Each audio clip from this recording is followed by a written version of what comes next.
ناظرین، آپ دیکھ رہے ہیں یوٹیوب چینل سائیکالوجیکل سلیوشن، جس میں ہم اپنے ناظرین کو نفسیاتی مسائل سے آگاہی فراہم کرتے ہیں، اور میں ہوں ماہر نفسیات کسبر عباس۔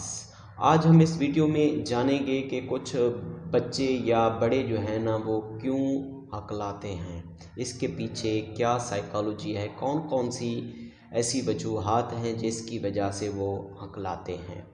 ایک اندازے کے مطابق تقریباً 5% بچے جو ہیں نا اس مرض میں مبتلا ہوتے ہیں، اور یہ مرض جو ہے نا 5 سے 8 سال کی عمر میں لگتا ہے۔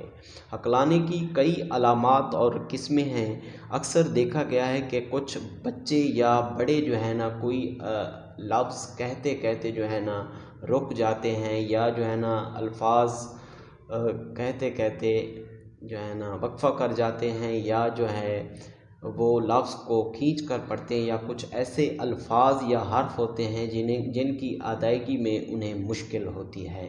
یا ایسا بھی دیکھا گیا ہے کہ جب کوئی شخص زیادہ غصے میں ہو تو وہ ہکلانا شروع کر دیتا ہے، جبکہ جب وہ نارمل ہوتا ہے تو وہ مسلسل جو ہے نا گانا گاتا ہے یا گپ شپ کرتا ہے۔ اگر اسی محفل میں کوئی اجنبی آ جائے تو پھر سے وہ جو ہے نا ہکلانا شروع کر دیتے ہیں۔ ماہرین کے مطابق یہ دماغی رویوں کی وجہ سے ہوتا ہے۔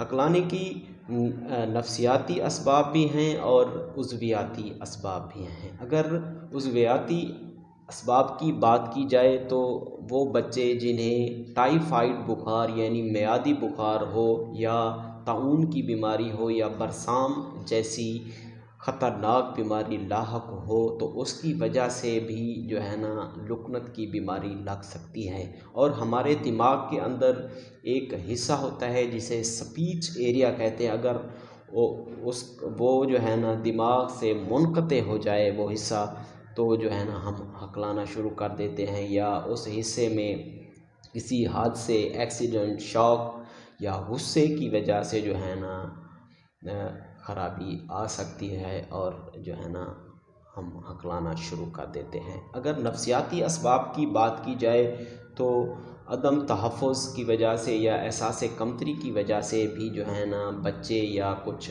بڑے افراد جو ہیں نا وہ ہکلانا شروع کر دیتے ہیں۔ یا ایسے والدین جو کہ مسلسل بچوں کی پیدائش کرتے ہیں، تو ان کا دھیان جو ہے نا بڑے بچوں سے ہٹ جاتا ہے، اور وہ بچے اپنا دھیان توجہ والدین کی اپنے طرف کرنے کے لیے ہکلانا شروع کر دیتے ہیں۔ یا ایسے والدین جو کہ بچوں کے سامنے اکثر جھگڑتے ہیں، تو اس وجہ سے بھی جو ہے نا بچے میں ہکلانے جیسی مرض جو ہے نا وہ پیدا ہو سکتی ہے۔